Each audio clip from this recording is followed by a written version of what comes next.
So hey there, Mamshis. This is my second video, a follow-up video of the first video that I made. Due to insistent public demand, nga maghimo jud ako og another video. And of course, they also suggested that I should be uploading this sa YouTube.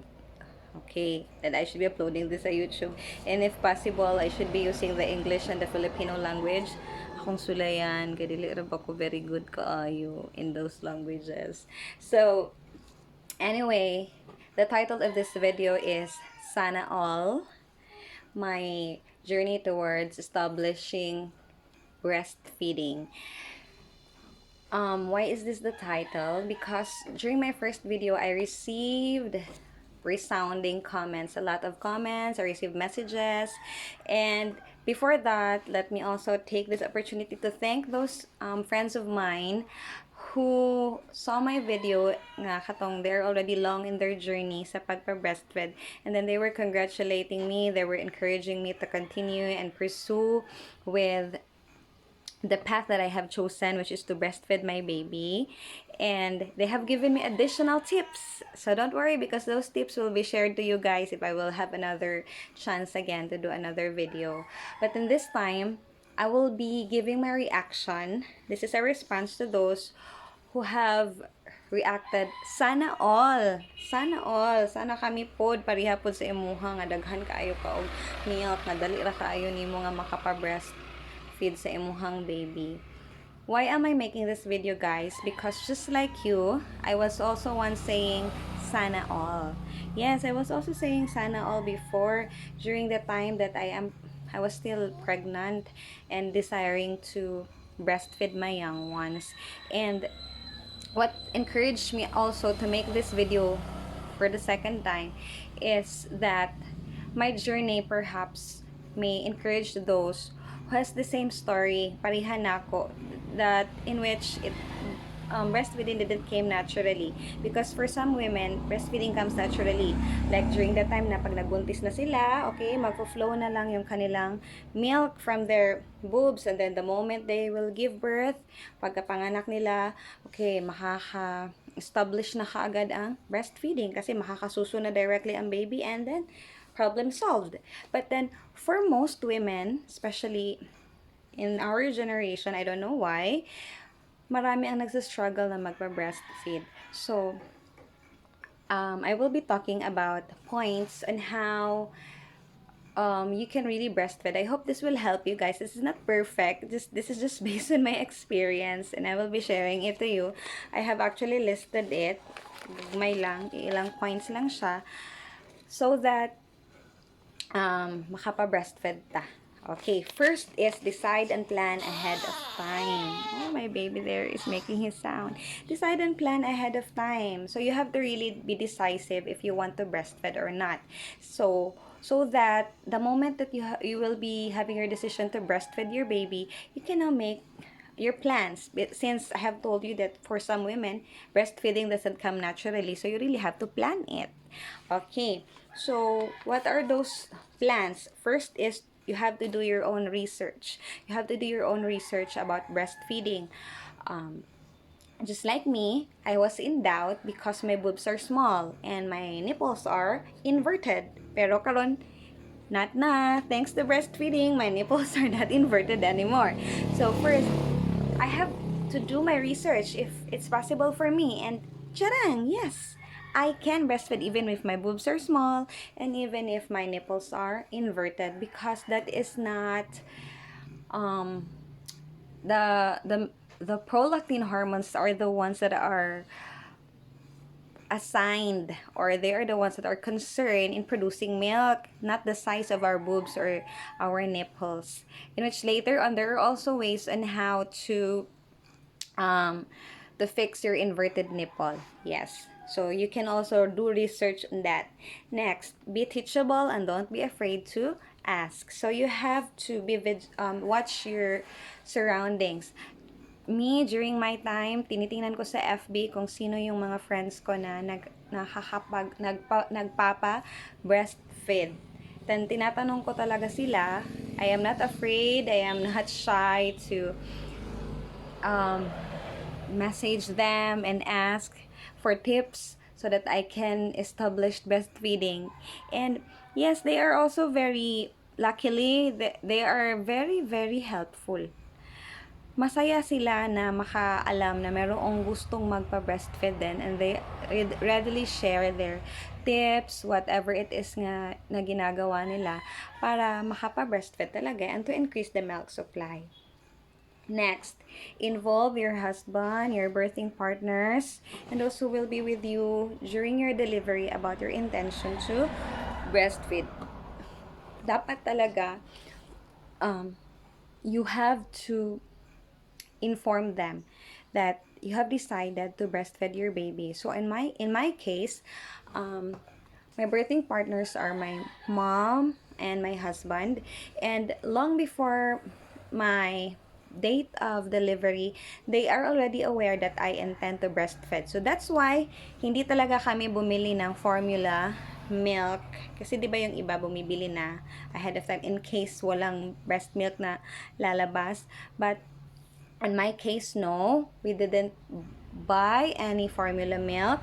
And then during the first day expected, I only have very small milk supply, but then we have already researched and we have discovered that hindi naman pala magsa-starve to death si baby kapag maliit lang yung nasasak niya na milk, because in reality, maliit pa lang naman din yung stomach niya, maliit pa lang naman din yung lalagyan niya ng food. So whatever it is that you will be giving him or her, your little one, is already enough for him. So, nung mga times na yon, only sucking lang. If the baby will be crying, then I will let him suck as much as he wants. And then, the moment he cries again, okay, suck, only latch. Oh yes, they call it the only latch. I will allow him to latch from this breast into this breast. Every time he will be crying, just feeding him on demand. Bahala nagwala pa na yung gawas dira. Bahala pag ninggawas na yung gawas dira or wala. So, wala na panic ang mga tao. Bahala ka panic ko. Bahala siguro gusto na mo panic because I have already decided nga mag-breastfeed jud ko. And then, support is really needed.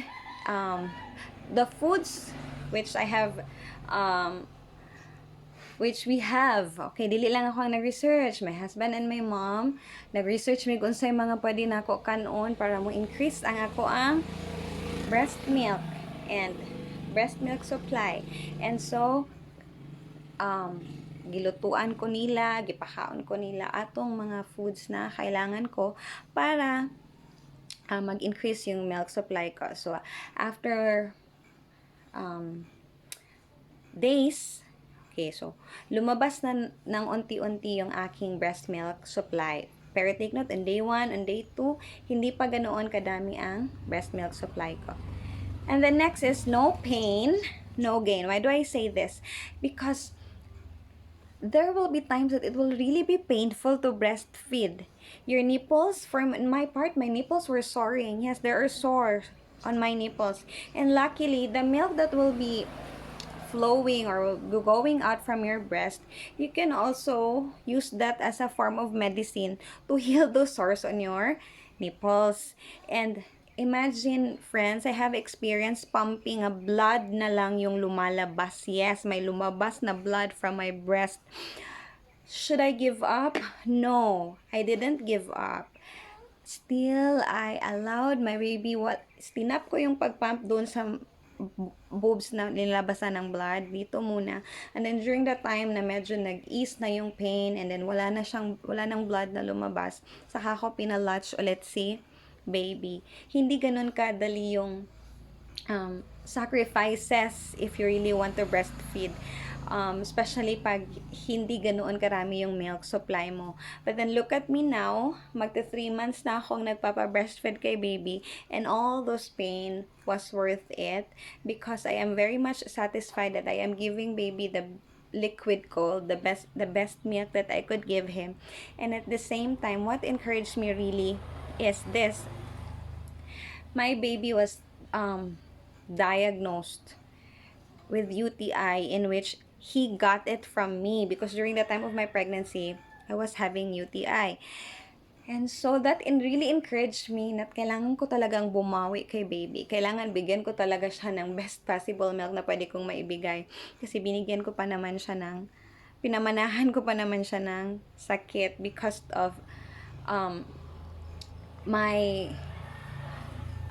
ex, nagkasakit siya. So, that also encouraged me to really persevere.